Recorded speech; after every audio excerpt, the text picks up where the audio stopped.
seminary, but when he saw that I didn't discuss God's justice at all or God's punishment of evil, he was concerned that maybe my theory affirmed this identity thesis, which leaves out God's justice.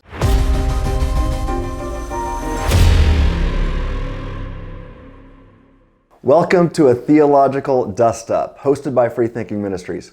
I'm Dr. Tim Stratton, and with me today is my friend, my brother in Christ, my colleague, Dr. Adam Lloyd Johnson. And Adam, you are a moral philosopher. You specialize on the moral argument.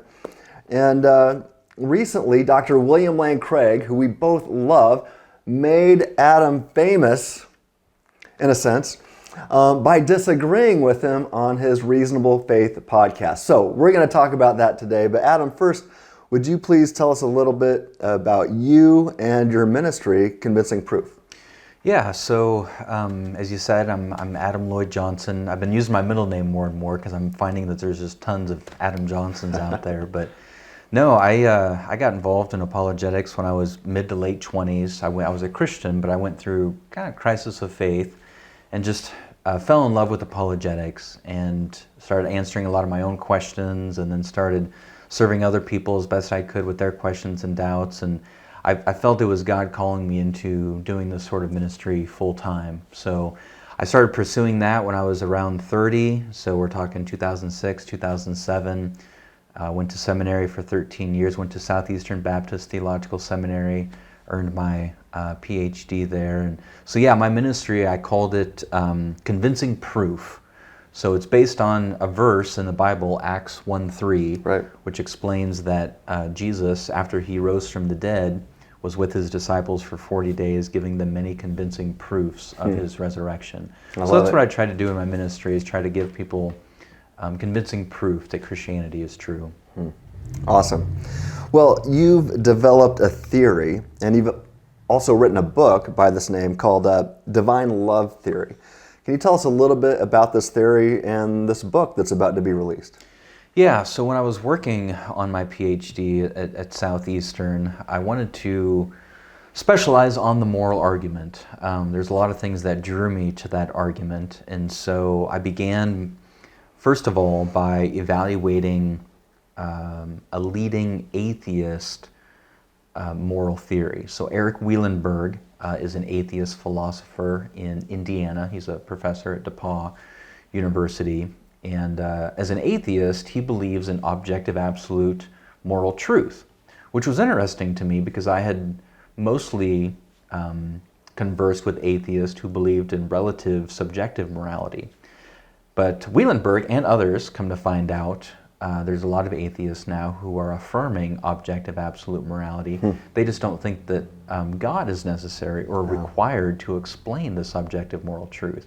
And so, of course, this has to do with the moral argument for God. One of the ways that I often lay out the moral argument for God is premise 1, there is objective moral truth, and then premise 2, more of an abductive form of the argument. Premise 2 would be God, or even the Christian God, is the best explanation for the existence of this objective moral truth. Therefore, we can conclude, or we have good reasons to believe, that the Christian God does exist. And so my interaction with these sort of atheists focuses on premise 2, because we agree on premise 1. We agree that there is objective moral truth. And then in that process, I developed a theory to explain where this moral truth comes from. Because even among Christians, right, there's disagreement. Oh, yeah. All Christians agree that God is the source and foundation of moral truth, but there's disagreements among Christians as to how God is the source and foundation of morality.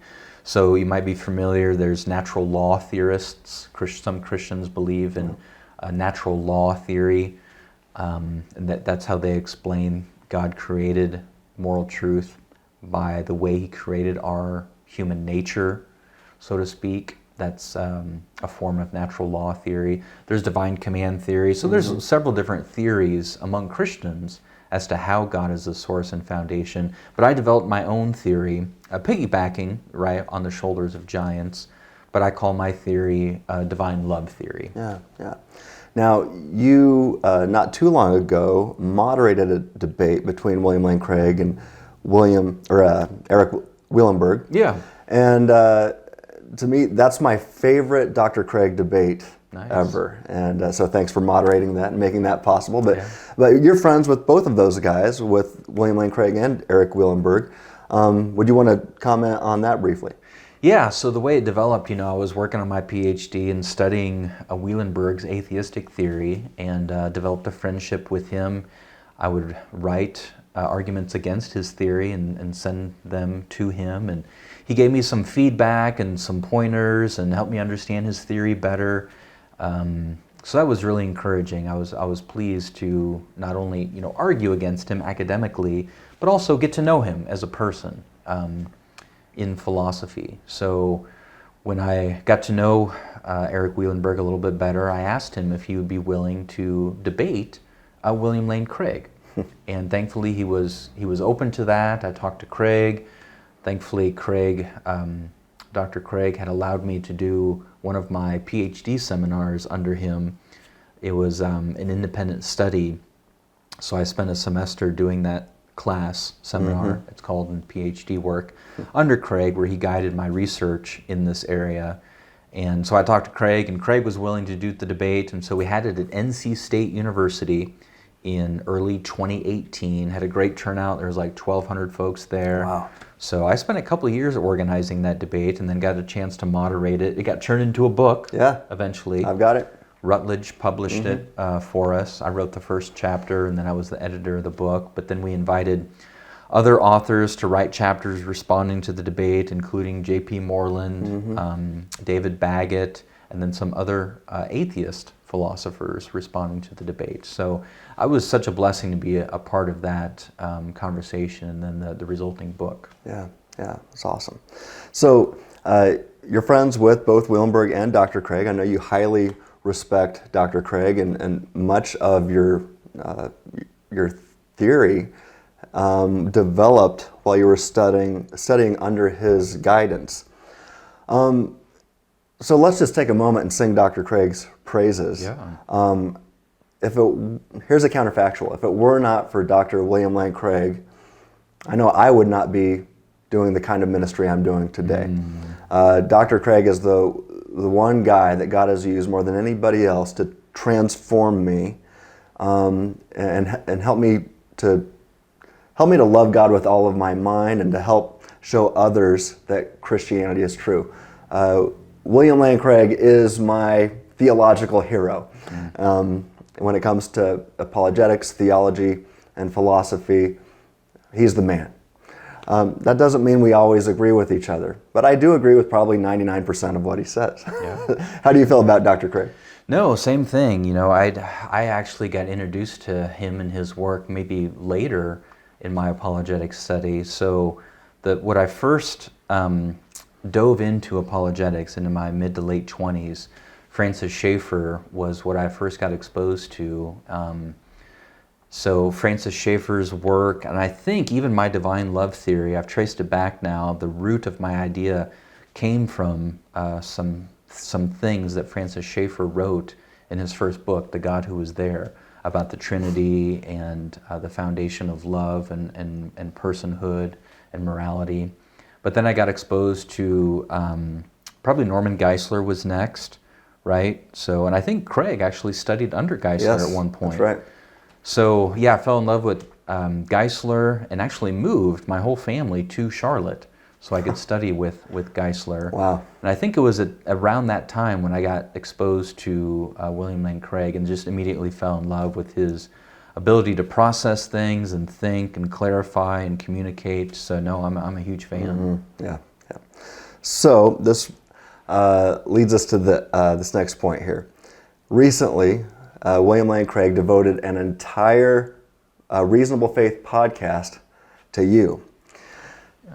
But not just to Dr. Adam Lloyd Johnson, but to disagreeing with Dr. Adam Lloyd Johnson. Yeah. So kind of set that up for us. Tell us what Dr. Craig, why does Dr. Craig think that you're wrong, and then how would you push back lovingly on our hero? For sure. Yeah, no, I appreciated his critique, if you want to put it that way. That's how philosophy and apologetics is supposed to work, right? We're supposed to, as iron sharpens iron, right? We're supposed to evaluate each other's ideas and give feedback and input. So I'm greatly thankful for all of his input and feedback. I always have been.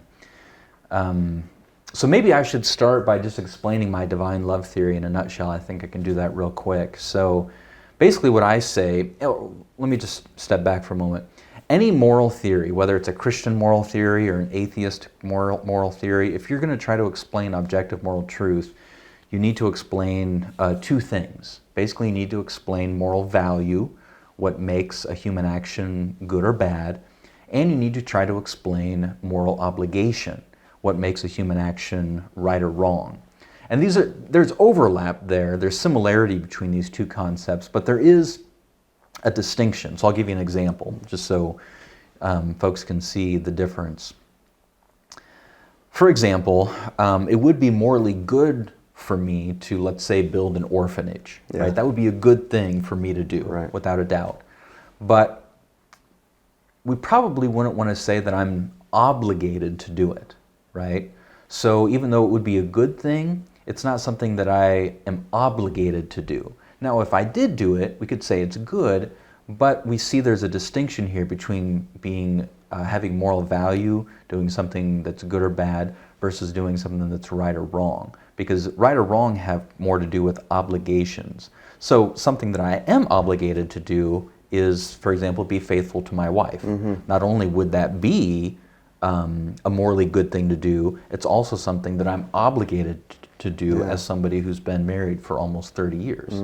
So you can see that there's overlap, but you have to make that key distinction. And a moral theory has to explain both aspects of morality. And here's how I do it real quick. So my divine love theory proposes that what makes a human action good or bad, so I'm talking about moral value here, what makes a human action good or bad is if it resembles the loving relationships between the members of the Trinity or not. So a human action is morally good if it does resemble the love between the members of the Trinity, and if it doesn't resemble that love, then it's morally bad. Okay, so that's my theory of moral value. And then my theory of moral obligation would be fairly close to a standard divine command theory. So the way that I would start out saying it is that our moral obligations, first of all, stem from the fact that God should be loved. So you see in the New Testament a lot of description of how our love for God should be, if not equated to, then certainly interconnected with our obedience to God. So that's, when we obey God, that's how we show or communicate our love to Him, is by our obedience. So the way that I start out explaining moral obligation, divine command theory, if you will, is that God should be loved, therefore He should be obeyed. And then it's His commands which generate those moral obligations, the things that we should or should not do.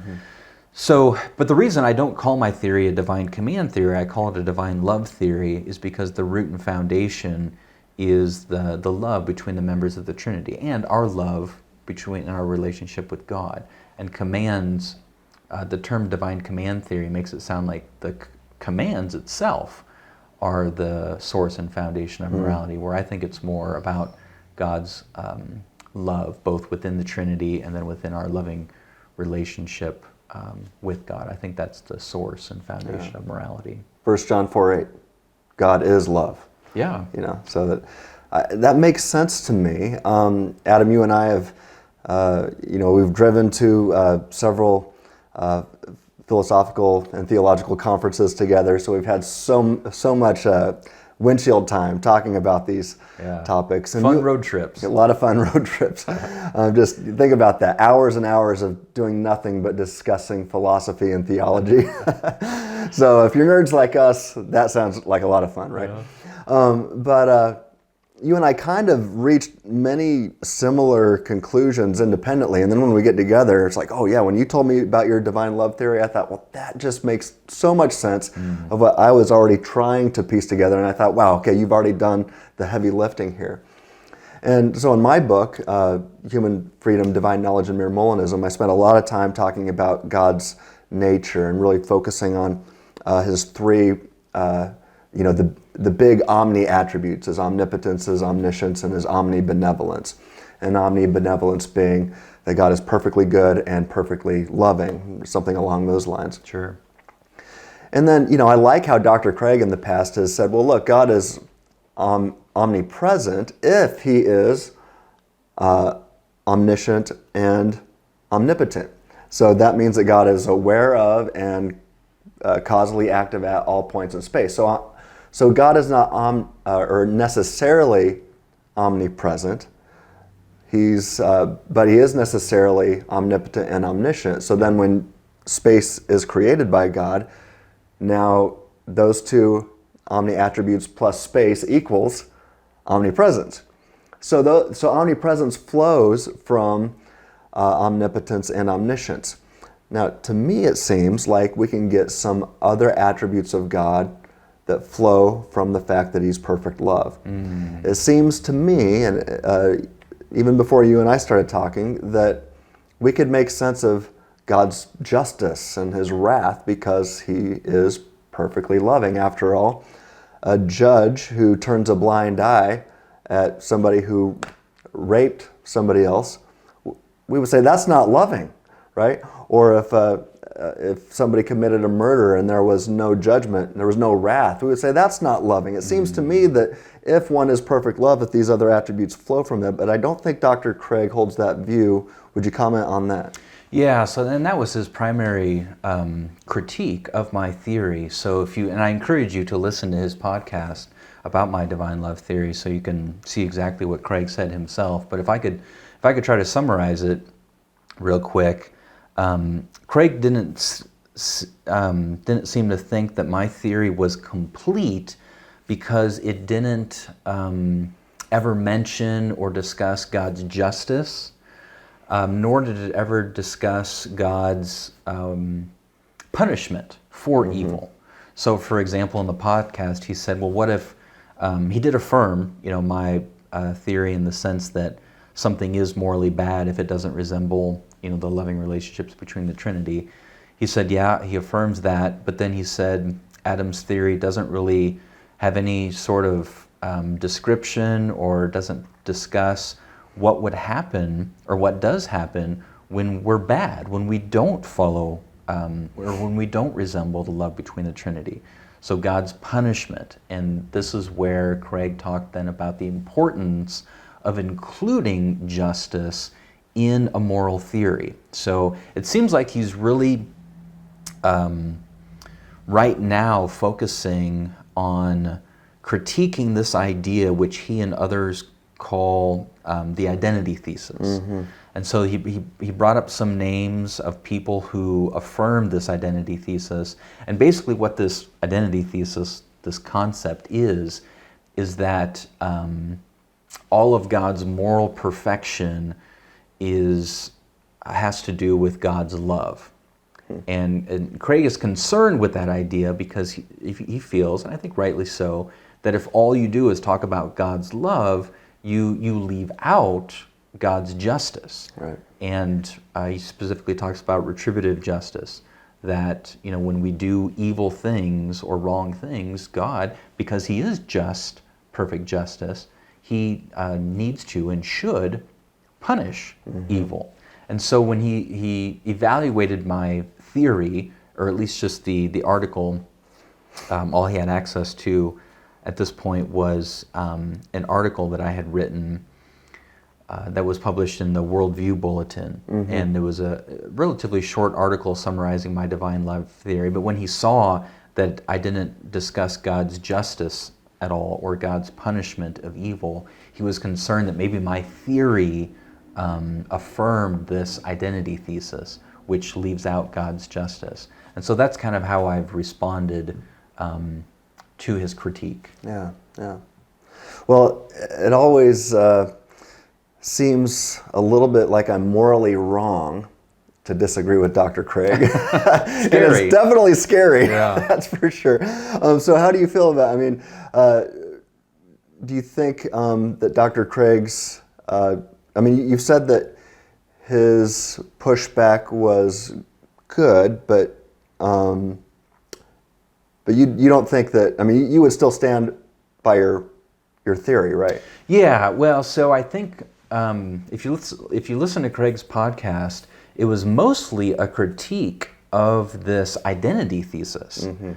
And he was assuming that my divine love theory affirms this identity thesis. And so he kind of brought the two concepts together and then critiqued my theory because he thought it affirmed this identity thesis, which it doesn't. Mm-hmm. And so really, I think his critique was more a critique of this identity thesis, not my divine love theory, because my divine love theory does not affirm this identity thesis. And I guess I should say from the outset that I wholly, affirm God's justice and his punishment of sin. So I was a Southern Baptist pastor for 8 years.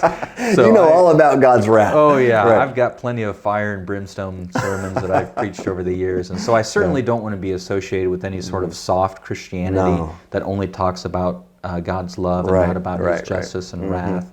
So no, I totally agree with Craig and all those in that regard. The reason I would say that my divine love theory just doesn't really discuss God's justice very much is the same reason why Craig didn't discuss God's justice very much in his debate with Wielenberg. So interesting. If you think about it, right, I developed my divine love theory as a response to interacting with atheists like Wielenberg, because going back again to the moral argument, we start out with the premise that there is objective moral truth. This is something that atheists like Wielenberg and us affirm. And then when you get to premise 2, I'm arguing that God, the Christian God in particular, is the best explanation for this objective moral truth, whereas Wielenberg has his theory where he tries to explain objective moral truth. So we start out with the same phenomenon, objective moral truth, and we're trying to explain, and that's all my divine love theory does. My divine love theory is simply trying to explain this objective moral truth, both moral value and moral obligation. It's not trying to do, for instance, what Craig is trying to do right now. In the debate with Wielenberg, that's all Craig was doing, arguing with Wielenberg about what is the best explanation of objective morality. And in that debate, he didn't talk much about God's justice because he was just focusing on what Wielenberg and us agree with and just saying that our explanation is a superior explanation.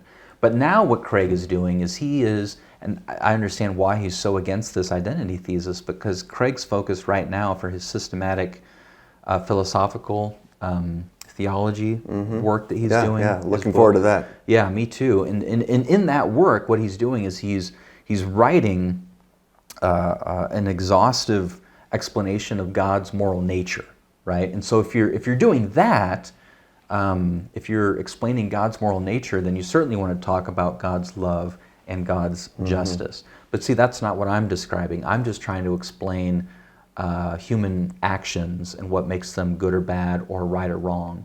I'm not trying to explain God's moral nature. Yeah. So it seems like, at least right now, Craig and I are explaining different things. And if I was trying to explain God's moral nature, then I certainly would, like Craig, include God's love and his justice. So I think that's kind of where the difference is right now.